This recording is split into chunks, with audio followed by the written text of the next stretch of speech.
So this lady's car that I'm working on, she actually got free labor out of me. Asked me how. So I did all that work, and here it is. It's like when you do something generous for people, things come back and bite you in the butt. And here it is biting me in the ass.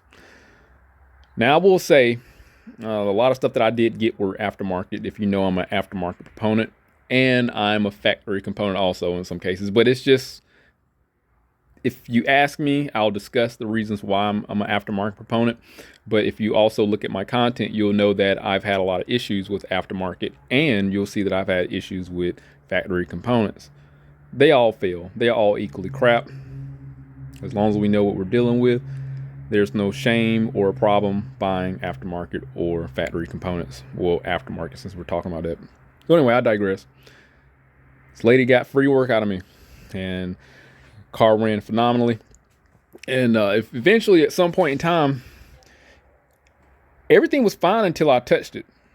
Everything. I mean, it didn't eat oil or anything. This car got right at 200,000 miles on it. It's so beautiful underneath this valve cover. Is ridiculous. Transmission fluid serviced multiple times. This car is in great shape. But after I did the valve cover, it started eating oil. And I assume if it's eating oil, well, it's just bound to happen at some point in time because the mileage, and it's got a lot of highway miles on it. You know, just kind of chalk it up as environmental, and monitor it, change the viscosity of oil, and go from there.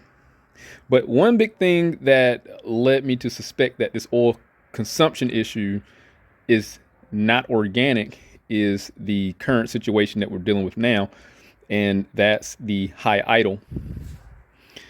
And I'm pretty sure people that are probably a lot smarter than me probably know what the oil consumption issue is, especially if I change a lot of those parts and it didn't happen until me, Brad, putting those parts on there.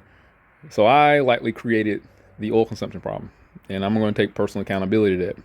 I'm assuming right now, as of right now. I'll let you know weeks down the line and have to update the description if it does get resolved or not.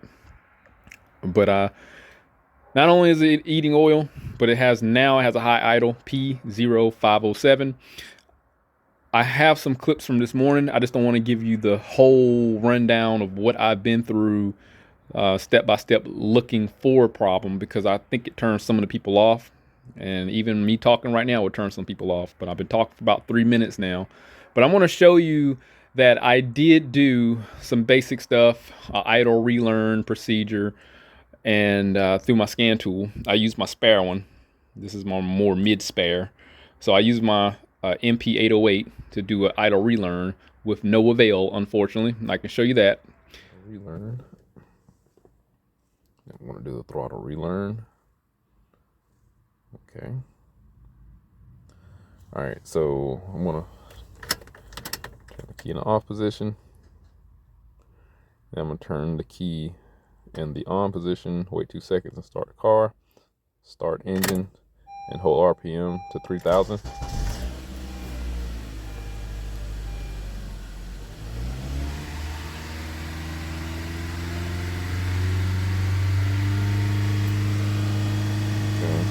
No load until the radiator comes on, or until engine coolant is about 194, reaches 90 degrees Celsius. Let engine idle for 5 minutes with no load. Let's go back out to live data.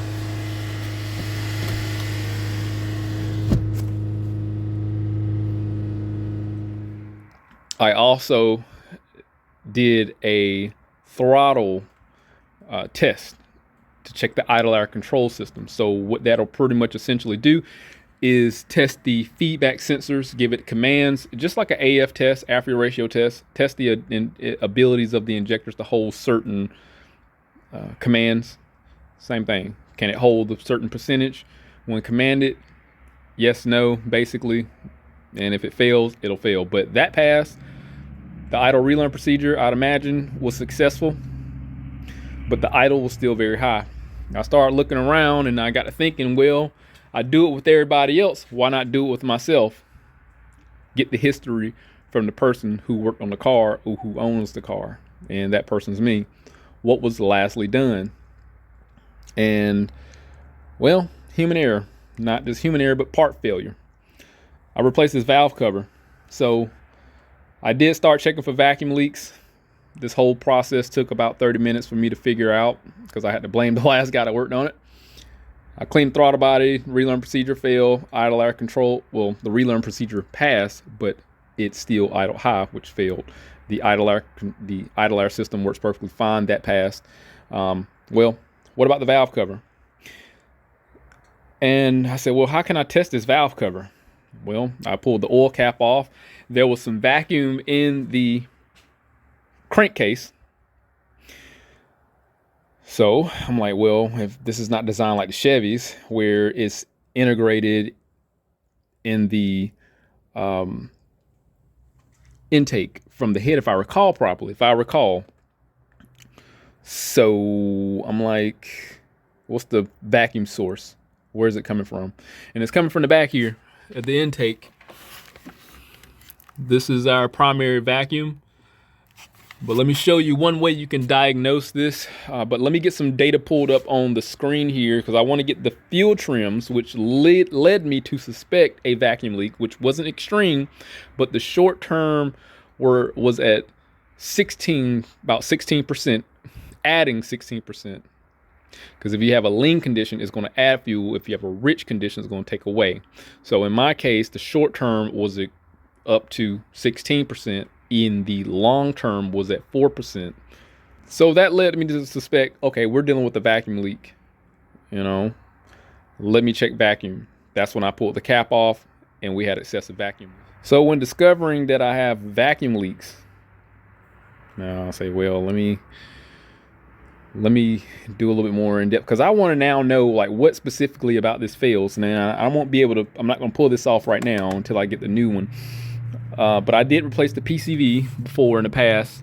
This PCV is not the same as all the other ones.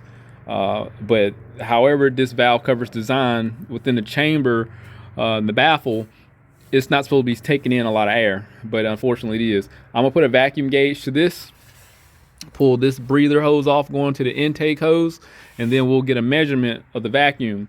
But if you want to diagnose this particular issue really quick, take a pair of pliers. Oh shoot. Oh no.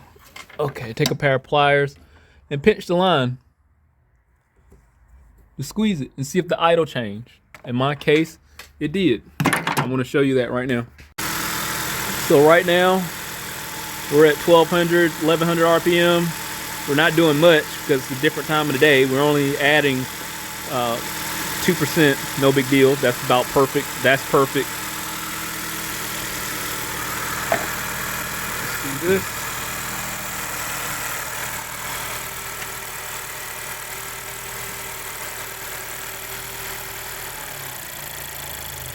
Look at that. If I cut the vacuum source, it goes down. And that's the better chances of it making its proper accommodation when it comes to idling.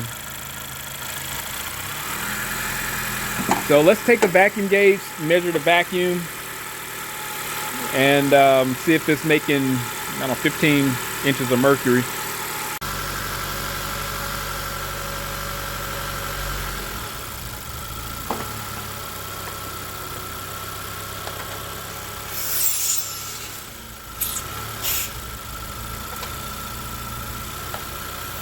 Using the wrong adapter.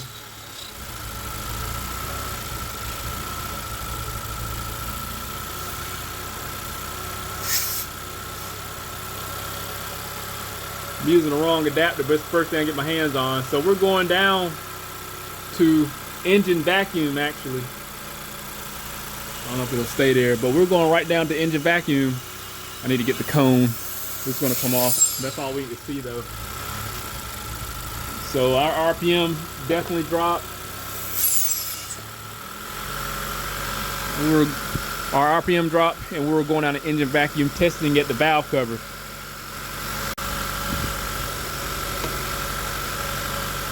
Okay, I want to change the adapter here.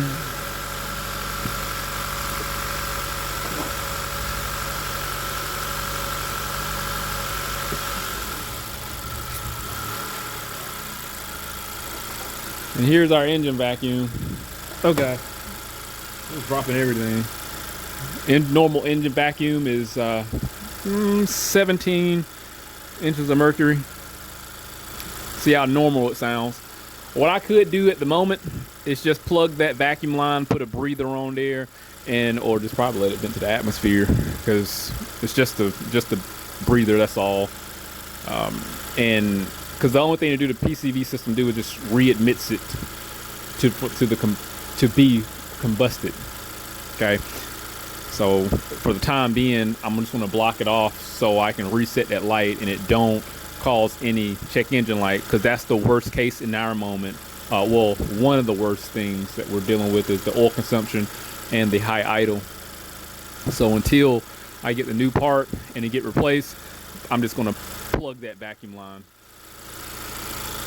So not only did I plug I just put a bolt in the vacuum line. Let me show you what that looks like. Something just to plug it off right there.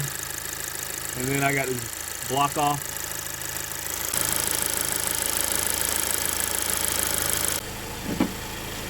The RPM has dropped. I'm just going to reset the check engine light.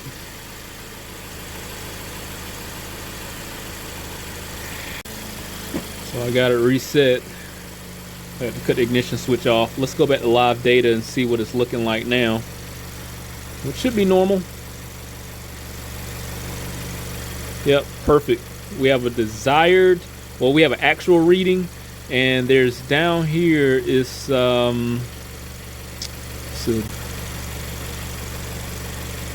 target idle. There you go. And we're meeting those expectations right now, because before we were at, look at that, perfect. Guess how much money I threw in this car to diagnose it? Big old goose egg, zero. And like I said, it only took about 30 minutes to figure it out. I had to look back at what I did. So here we are. Now, I'm pretty sure there's going to be somebody in the comment section like, well, you know, putting that on there is going to break the motor. No, it's not. Okay? No, it's not. And you know what? You have ventilation right here. What do you think this is? It's going right into the vacuum source of the intake hose. So it's breathing. You don't need vacuum. What do you think breathers are for? So whoever that guy is who think they know everything on the internet, nothing's going to happen. This should fix, when I replace this will fix the oil consumption problem. But like I said, I'll have to update the comment section. But for the most part, I am very curious to know what happened, and I will only know what happened when I pull this valve cover off and see maybe, you know, did some sort of baffle or something inside fail. I did pull out the PCV valve here and inspected that to see if the seal was broken. I didn't see anything. Maybe it's cracked in the housing, I guess. I don't know. But there should be some sort of restrictor inside of this valve cover here, but it's not. So yeah, I'm gonna have to when I pull it off, I'll do a little more investigating. So the reason why I replaced the valve cover was because when I did all the timing stuff, the gasket didn't fit on there right, and it was just loose because they're plastic and it warped. So I just went, you know what, let me just buy a new valve cover itself so a gasket will fit in there snug, and I ain't got to sit there and fight with it when putting a new gasket on it. I just didn't think I would have to go through this situation. Trust me, if I knew, obviously I would have made the old one work in some way, whether I crazy glued the gasket in place or not. But it was just that cove and how the gasket sits in there, it was just too wide, so I couldn't do anything with it, and that's why I felt better putting a new one on it. But look where it got me. Created more problems than none. So I got a little trigger happy. Started pulling stuff off. Well, it's been a few days. Let me just say that. The Honda got the valve cover in. So I got it sitting over to the side. I'm just in the process of getting all the bolts off to get it removed. Very easy process. Let me get an extension. So like the last job of the day.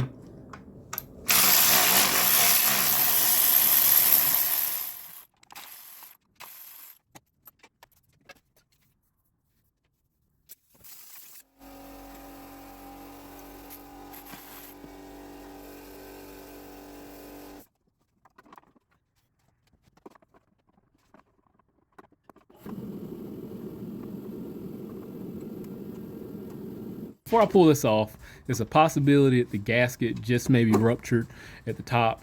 And because I work on so many other cars, I probably forgot about it.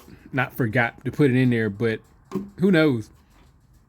So I'm thinking it's a square gasket around this area, so it may be ruptured. Hell, it may be missing, knowing me, but I doubt if it's missing.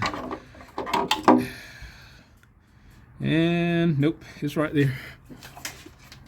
Oh, I thought it was on the, it's in this area. Who knows? It looks fine. But the valve cover just may be cracked internally somewhere. I don't know, may have to smoke test it or something. But either way, brand new one from Honda. It's about to go on there.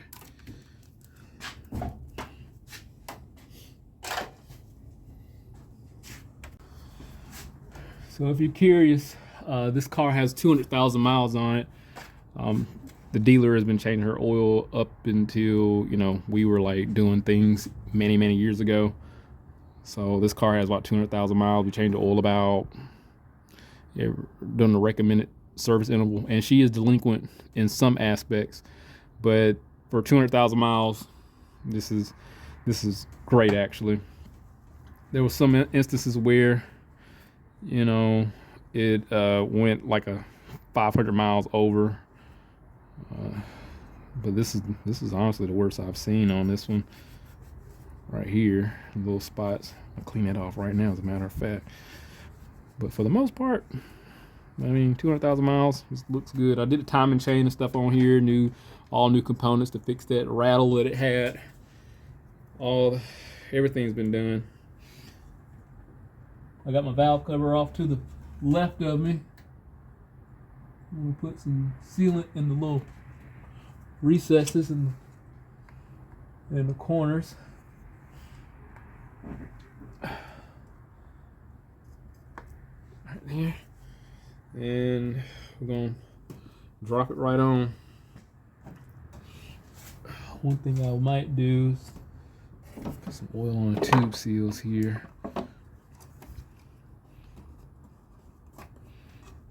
So they just go on a little easier, so gasket fits great. Valve cover looks great. Drop it right on. All I gotta do is put the PCV in there.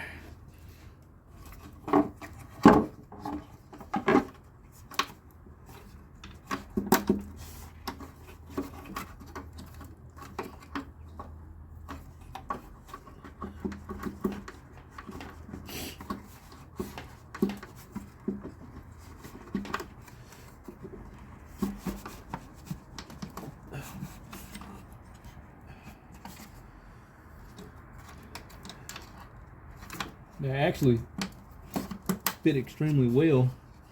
I mean, it's OEM, so fit great. It just dropped down there. Wait, if this is Honda, why don't I have Honda insignia on it? Maybe I'm tripping. I can't remember what the OEM valve cover looked like anyway. So long ago. Run these bolts back down in there, and we're going to check the vacuum, make sure everything's fine.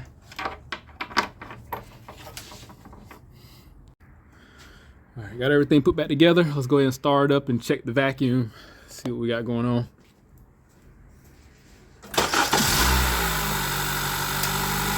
So before we had vacuum, we're supposed to have pressure. Typically, like should be around 1 millimeter of mercury, somewhere about that. But crankcase produces pressure, not vacuum. So look at that. No vacuum. So we're fixed.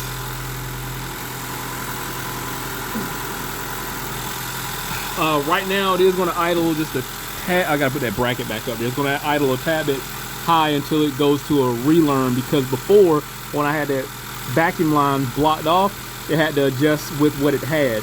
Now, because everything is hooked back up normal, it has to go through another idle relearn, and it will do that automatically with no issues, because before we had a crap ton of vacuum. But just as that test I just did, you don't even hear any air whizzing or anything. So this is fixed.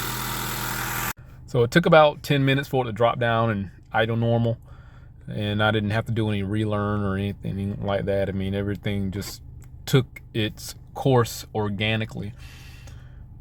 So hopefully this is some vital information as far as diagnosing that valve cover if you have like a high idle. So I mean, you can just take some pliers and just squeeze that vacuum line, and if so, it's inside the valve cover. I'm going to pull that, probably do a smoke test if I get a second, and see what I can find out with that valve cover. And you know, it is not the PCV system, because I mean, the PCV valve itself, because I reused the other one and look at it, it's working fine now. So it wasn't in a PCV. I'll probably do a YouTube short and then tag the video in there. But if anything happened with this one, definitely I'll definitely update. But hit the link, subscribe channel, stay informed, how to reach us some work. See you on the next one.